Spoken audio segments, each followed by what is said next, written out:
Assalamualaikum warahmatullahi wabarakatuh. Pada kesempatan hari ini, kami akan mempresentasikan tentang konsep web service.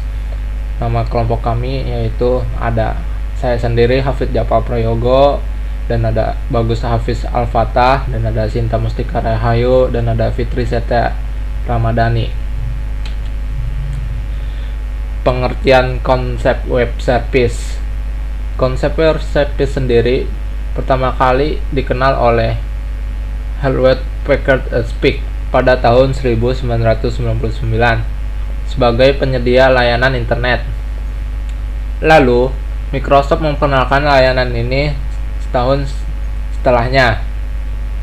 Web service merupakan aplikasi yang berisi sekumpulan basis data atau database dan perangkat lunak atau software, bagian dari program perangkat lunak yang diakses secara remote oleh piranti dengan perantara tertentu melalui web service, memungkinkan pengguna untuk mengatasi permasalahan berupa interoperability dan mengintegrasikan sistem berbeda. Pada umumnya, web service memiliki ciri khusus berupa URL, layaknya web. Yang membuat berbeda adalah interaksi yang diberikan oleh web service itu sendiri. URL pada web service hanya mengandung sekumpulan informasi, perintah, dan konfigurasi atau sintaks yang berguna untuk membangun fungsi tertentu dari aplikasi. Selanjutnya akan dibacakan oleh Sinta. Jenis-jenis web service. Pada umumnya ada dua jenis web service. 1. SOAP web service. 2. REST web service. SOAP web service memiliki kepanjangan Simple Object Access Protocol. Adalah sebuah spesifikasi protokol untuk pertukaran pesan atau informasi terstruktur dalam implementasi web service di jaringan komputer.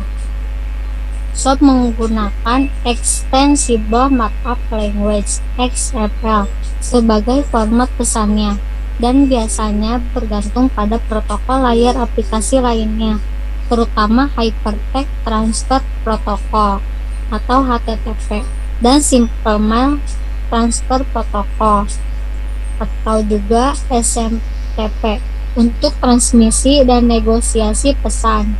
Next.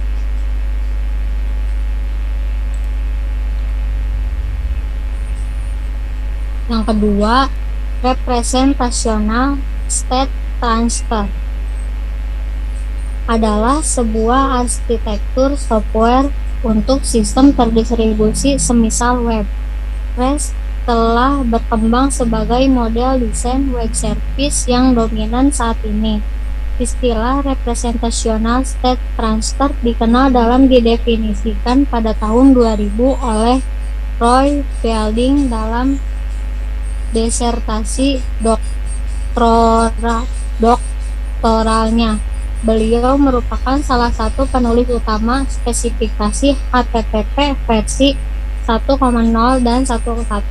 Sesuai constraint-nya, REST biasanya disebut dengan RESTful. REST pada dasarnya setiap URL unik adalah representasi dari beberapa objek. Kita dapat memperoleh konten-konten objek tersebut menggunakan HTTP GET. Untuk menghapusnya, kita dapat menggunakan POST, PUT, atau DELETE untuk memodifikasi objek. Dalam praktiknya, kebanyakan service menggunakan POST untuk ini. Selanjutnya dibacakan oleh Bagus.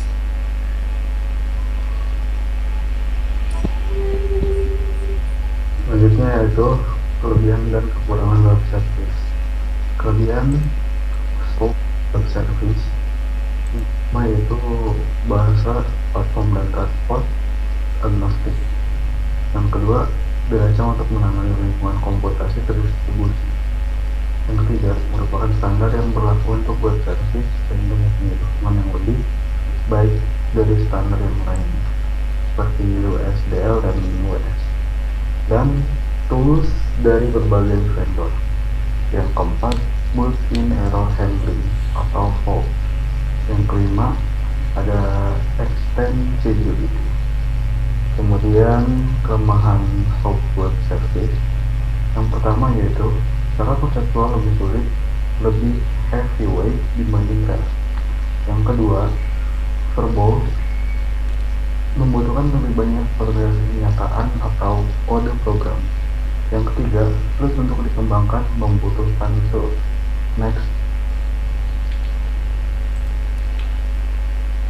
Sudah selesai.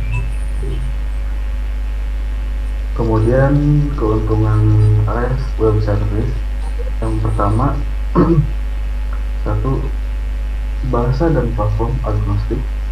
Yang kedua, lebih sederhana, simple untuk dikembangkan ketimbang SOAP. Yang ketiga, mudah dipelajari, tidak bergantung pada tools. Yang keempat, ringkas, tidak membutuhkan layer pertukaran pesan atau messaging tambahan. Yang kelima, secara desain dan filosofi lebih dekat dengan web. Kemudian ada kelemahan REST web service yang pertama yaitu mengasumsi model point-to-point komunikasi tidak dapat digunakan untuk kebutuhan komputasi distribusi, di mana pesan akan melalui satu atau lebih perantara. Yang kedua, kurangnya dukungan standar untuk keamanan, kebijakan, keandalan pesan, dan lain-lain, sehingga layanan yang mempunyai persyaratan lebih canggih lebih sulit dikembangkan dalam kurung dikerjakan sendiri. Yang ketiga, berkaitan dengan transport HTTP. Selanjutnya akan dibacakan oleh Putri Setia Temadan. Manfaat web service. Interoperabilitas, yaitu web service memberikan layanan berupa koneksi antar aplikasi untuk berbicara serta berbagi data dan layanan. Aplikasi lain bisa menggunakan layanan seperti web, VB, atau net yang dapat berbicara ke layanan web Java dan sebaliknya. Sistem ini biasa digunakan untuk membuat sebuah platform, aplikasi, dan teknologi independen.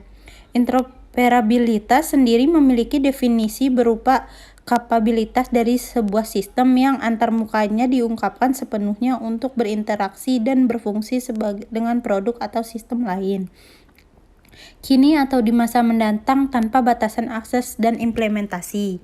Yang kedua, protokol standarnya, yaitu sebuah layanan web yang memiliki standar industri dan komunikasi. Layanan transportasi, pesan XML, deskripsi, layanan, dan service discovery layer telah menggunakan protokol yang didefinisikan dengan baik oleh protokol stack layanan web. Standarisasi protokol stack sendiri memberikan keuntungan seperti pengurangan biaya karena kompetisi dan meningkatkan kualitas suatu bisnis. Yang ketiga, komunikasi biaya rendah. Web service yang menggunakan mekanisme SOP pada protokolnya di HTTP akan memberikan efek penggunaan internet murah. Selain SOAP, web service juga bisa diterapkan pada mekanisme reversible transport seperti VTV. Yang keempat, memperlihatkan fungsi pada jaringan. Web service memungkinkan unit kode yang terkelola dapat digunakan secara remote dalam pemanggilan HTTP. Sistem tersebut dapat diaktifkan dengan melakukan request melalui HTTP. Web service juga memungkinkan pengguna untuk mengekspos suatu kode yang ada melalui jaringan. Sekian dari kelompok kami. Jika ada kata yang salah, mohon dimaafkan. Wabillahi taufiq wa hidayah. Wassalamualaikum warahmatullahi wabarakatuh.